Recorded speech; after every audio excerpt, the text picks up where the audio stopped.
No barbarian horde crashed through the gates and ended Rome in a day. Instead, a city of over 1 million quietly shrank to roughly 20,000.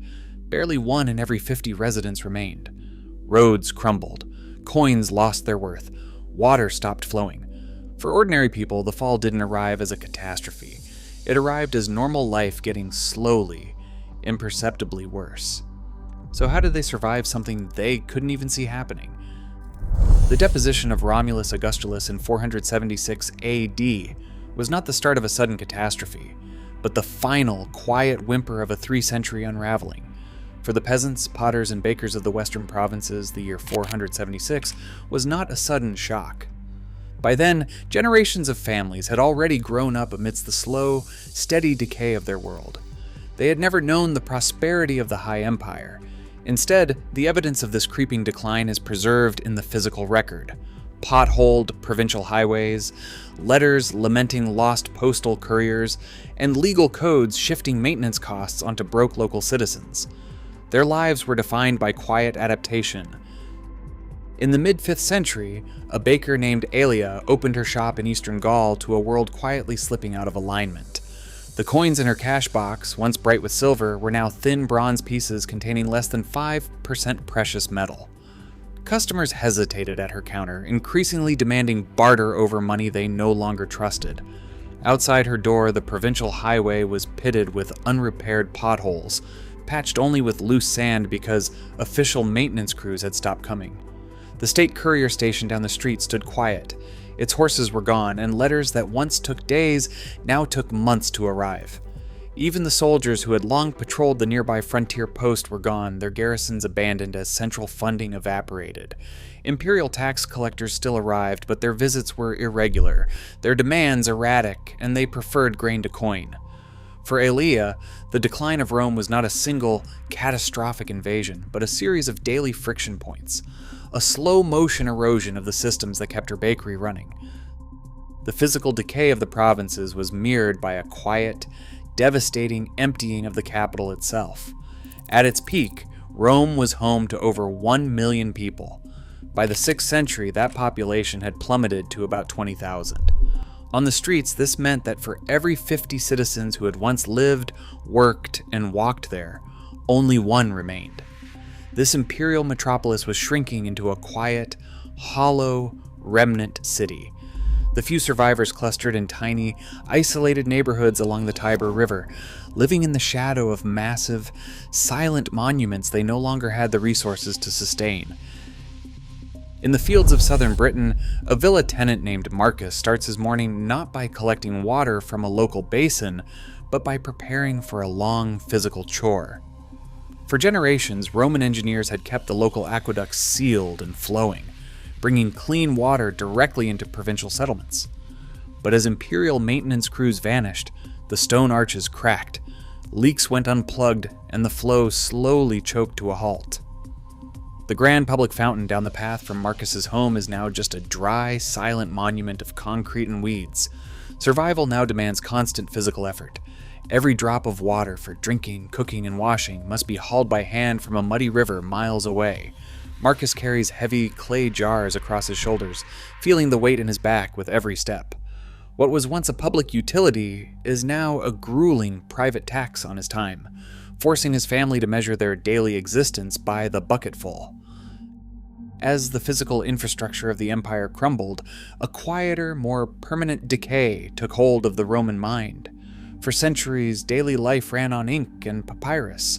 Merchants kept ledgers, soldiers scratched graffiti on guardhouse walls, and local courts filed endless tax rolls. But by the late 5th century, the schools that trained clerks across Gaul and Spain were closing their doors. The demand for bureaucratic paperwork dried up, and with it, the secular book trade. The casual literacy of the common soldier and the market artisan faded away. Writing, once a practical tool for ordinary business, retreated behind the stone walls of isolated monasteries and elite estates. Within a few generations, the ability to read became a rare, specialized skill. Even the kings who eventually carved up the western provinces would struggle to sign their own names, ruling over a world that had forgotten how to write its own story. In the rugged hills of late 5th century Spain, a tenant farmer named Lucia experiences the retreat of imperial power as a quiet release. For generations, her family surrendered their harvest to aggressive grain requisitions, paid heavy taxes, and feared forced military conscription. As central authority unravels in Spain's interior, the official tax collectors simply stop coming. The demands of the imperial treasury disappear, replaced by a localized autonomy. The contemporary writer Salvian of Marseille observed this shift, writing that many poor Romans actively fled to barbarian territory to escape the crushing tax burdens, finding a strange kind of freedom in the empire's collapse. Yet this relief is highly uneven. While Lucia no longer surrenders her crops to a distant capital, she also loses the protection of Roman law and roads, trading imperial exploitation for local vulnerability. As secular municipal offices fell quiet, a different institutional network began to absorb the daily functions of the state. In cities across Gaul and Italy, the local bishop transitioned from a spiritual guide into a civic magistrate. When imperial food supplies failed, bishops organized local grain distributions. When local courts disbanded, they sat in judgment to settle property and business disputes. Behind the stone walls of monasteries like the Abbey of St. Gilles, monks compiled cartularies, painstakingly written registers of land deeds and contracts, which served as the region's only reliable archives.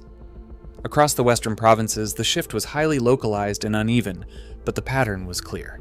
The civic services that once required an imperial bureaucrat now relied on an ecclesiastical clerk. If a family fell ill or faced starvation, they no longer looked to the Roman governor. They went to the church's xenodochia, the newly established hostels and infirmaries. This quiet slide of daily responsibility redefined provincial life. The old Roman administration survived by changing its clothes. The stone arteries of the empire did not vanish when the administrators did.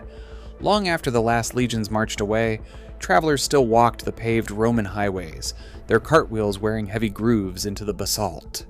In towns across Gaul and Spain, families did not rebuild.